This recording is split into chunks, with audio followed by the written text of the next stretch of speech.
Hey everyone, Emily with Bob's Watches. Today we're talking all about the Rolex GMT-Master II and highlighting some key models, both modern and discontinued, that make up this collection.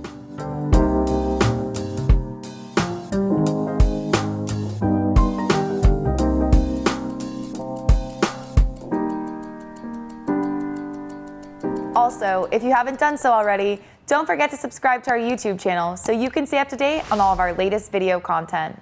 The original Rolex GMT-Master first came out in 1955, but the brand's iconic pilot's watch got a major update when the first GMT-Master II appeared in 1982. While the 24-hour hand was permanently synced to the 12-hour hand on Rolex's original GMT-Master watches, the new GMT-Master II featured a movement with independently adjustable hour hands, meaning that it could simultaneously display two different time zones without needing to rotate its signature 24-hour bezel.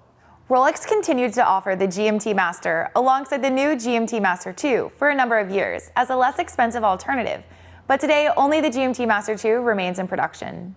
The very first GMT Master II is the reference 16760, which introduces sapphire crystal to the brand's GMT lineup.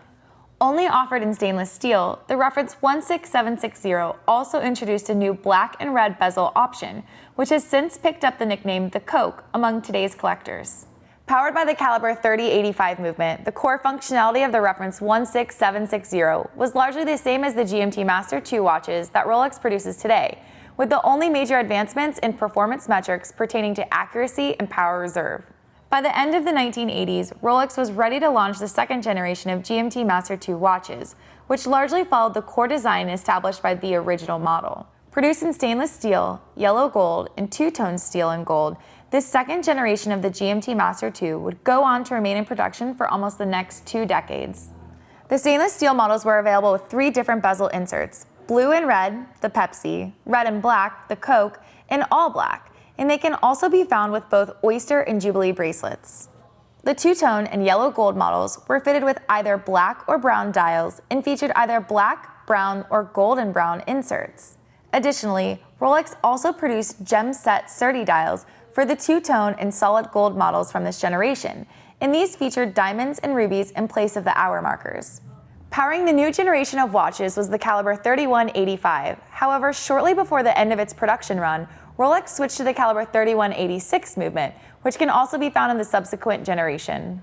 It's also important to note that due to the second generation's long production run, a wide range of variation exists among examples, simply depending on when they were produced. In the same way that watches from the second generation can be found with either caliber 3185 or 3186 movements, they can either have holes or no holes cases, hollow or solid end-link bracelets, and dials with either tritium, luminova, or superluminova. By 2005, the GMT Master II series was due for another update, and Rolex unveiled the very first models from the third generation. First introduced in solid gold and then making its way over to the two-tone and stainless steel models over the next few years, the design of this new generation marked possibly the most significant aesthetic update to occur in the watch's entire history. While the GMT Master II still maintained its same 40mm case diameter and was powered by the same caliber 3186 movement that had appeared on the previous generation, the lugs and crown guards had been made significantly thicker and the winding crown had been updated to Rolex's trip lock style, creating a noticeably larger overall appearance. All of the models from this third generation were exclusively fitted with Oyster bracelets, which had also been completely redesigned to feature completely solid links and a new machine clasp. Additionally, rather than a bezel with an aluminum insert, these new GMT Master II watches featured an insert made from Rolex's proprietary Cerachrom ceramic material. Virtually scratch-proof and impervious to the color-fading effects of prolonged exposure to salt water and sunlight, these new Cerachrom bezels were initially only offered in all black. However, by 2013, Rolex had created a split-color bezel insert in Cerachrom, making the first time that the brand had introduced an all-new bezel colorway since the red and black Coke first appeared in 1982. Made from a single piece of ceramic with a sharp line where the two colors meet, the new insert was black and blue, resulting in its now famous Batman nickname. The black and blue Batman bezel was only available on the stainless steel model, but the following year at Baselworld 2014, Rolex unveiled a red and blue ceramic Pepsi bezel exclusively for the solid white gold reference 116719 BLRO. Produced in stainless steel, yellow gold, white gold, and two-tone steel and yellow gold, This third generation of GMT Master II watches would remain in production until the fourth generation first started to make its appearance in 2018. The fourth generation of the GMT Master II largely follows the design of the third generation, but features slightly thinner lugs for a more refined overall appearance.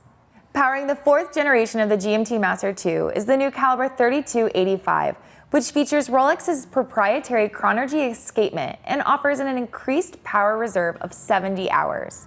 In addition to the all-new movement, possibly the most significant update to accompany the fourth generation of the GMT Master II is the update to the available options within the collection. The red and blue Pepsi and black and blue Batman bezel inserts are both available on the stainless steel models, which are now exclusively offered with Jubilee bracelets.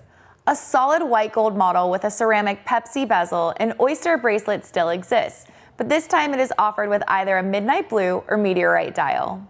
More importantly, Everose Gold has entirely replaced yellow gold within the lineup, and the all-black bezel insert has also been discontinued altogether. Both the full Everose and two-tone steel and Everose Gold models are now exclusively fitted with split-color bezel inserts in black and brown ceramic, which have taken over the root beer nickname that previously only applied to the brown and gold aluminum inserts on vintage references. The steel and white gold ceramic Pepsi models are immediately identifiable since the stainless steel model is only offered with a Jubilee bracelet, while the white gold version is exclusively fitted with an oyster bracelet. Similarly, the two different Batman models can be immediately identified at a glance due to the original being fitted with an oyster bracelet, while the current production model features the Jubilee. Regardless of their different materials, bezel colors, and generations, all Rolex GMT Master II watches feature 40mm cases, sapphire crystals, bidirectional rotating bezels, 100 meters of water resistance, and chronometer-certified movements with independently adjustable hour hands. With that in mind, Rolex GMT Master II models from the first two generations offer a significantly different overall look and feel compared to their later-era ceramic bezel counterparts. As far as which one belongs on your wrist, this will largely come down to your personal preferences on factors such as case proportions, bracelet style, bezel type, and materials. Since so many aspects of real-world performance will be largely identical, you are free to simply choose the model that speaks to you the most. Luckily, just like choosing between any Rolex watches, there truly are no wrong choices here. Thanks for watching our Rolex GMT Master II video buying guide. Don't forget to like and subscribe to our YouTube channel so you can stay up to date on all of our latest video content.